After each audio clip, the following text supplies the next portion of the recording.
what's up guys? It's Zach from the Rolling Times, and today I'm going to show you how to make your moped faster. Today we're going to be working on a 2000-ish Hyosung Sense, otherwise known as the Red Rocket. This is going to be very similar for other mopeds.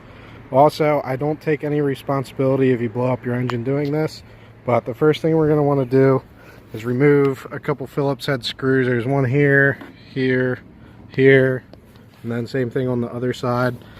I already removed those, so we're going to just pop this front cover off here. And then we're going to find what's called a CDI. It's basically like a little computer.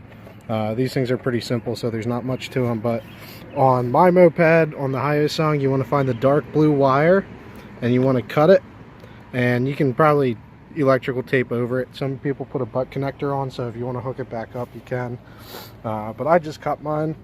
And then it's as simple as that. You're going to put this cover back on, put your screws in, and basically what that does is it removes the rev limiter on the engine, so it'll allow that engine to rev up higher.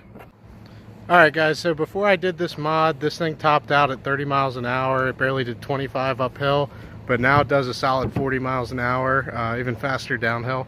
So I'd say it's definitely worth the time of doing it. Just be careful and don't blow up your engine. Dylan and Connor, if you're watching this, I challenge you to a rematch!